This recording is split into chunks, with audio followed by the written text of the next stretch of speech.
Operation Market Garden was a bold gamble to end the war before Christmas, the largest airborne operation in the history of the world. There'll never be another one like it, and it failed.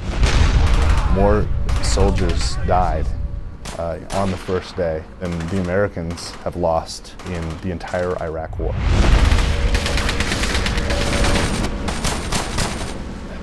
Hell's Highway was the name that the paratroopers gave this narrow band of roadway because the battle for it was true hell.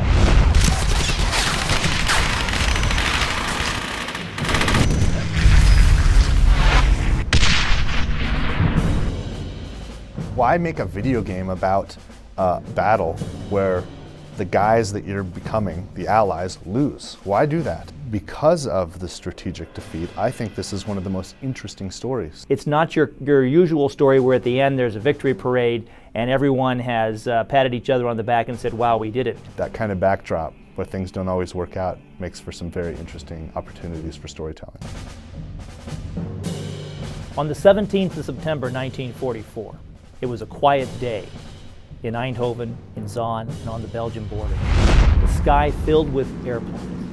35,000 paratroopers were being flown in countless flights of C-47s. The German soldiers looked up into the sky and their jaws dropped. We're heading into Holland and opening up a goddamn highway. Operation Market Garden was a pretty bold plan. The big pitch was we'll just march right into Berlin, you know, and that's a long march. We punch through the German line, punch straight into Berlin, punch Hitler in the face, win the war, and be home by Christmas.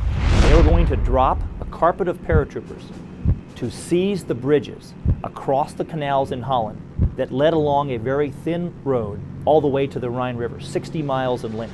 The Germans were certainly not ready to just allow that to happen. Everything had to go according to plan, and if any one aspect of it failed, the whole thing would just start to unravel.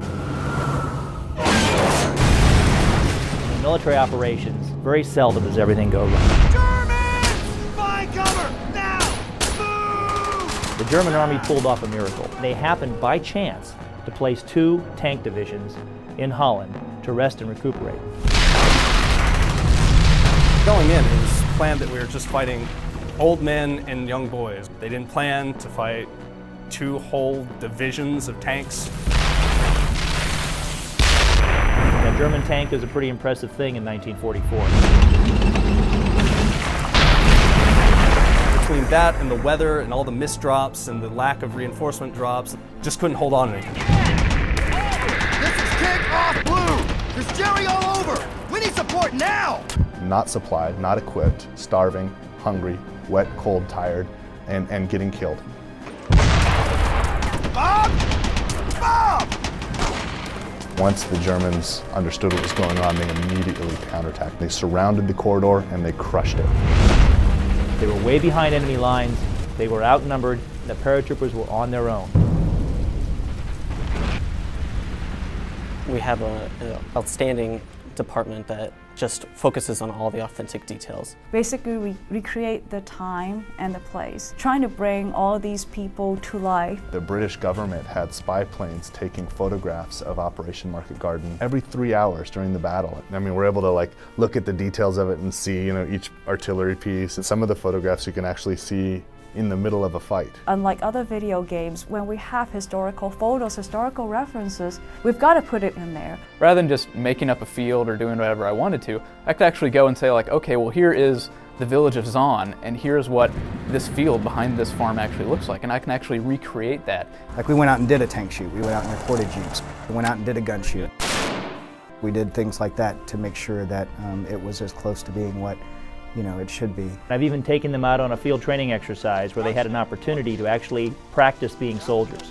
We would find more photos of really intense situations, guys carrying other guys, or guys wounded or even dead soldiers on the side of the road. And it's this guy's buddy is dead, and there's a story there behind that photo, and that's what we're trying to get across. Some of the stories we learned from the veterans were just grim. The kind of stuff you actually can't retell. The guy who picked up his friend's gun and it wouldn't fire because his friend's brain matter was stuck in the breech. We met with George Koskomaki, who wrote many great books on World War II, but he told us of moving into the outskirts of Zaan They entered a small barn, and they had seen a Dutch civilian, a teenage girl who had been hung by the Germans. And when he told us this part of the story, he got really choked up. This really bothered him. But that's what we really wanted to get. We wanted people to feel that way. We wanted to say this is a video game, but we really are trying to capture what happened in World War II. These men survived, and that's why we're honoring them.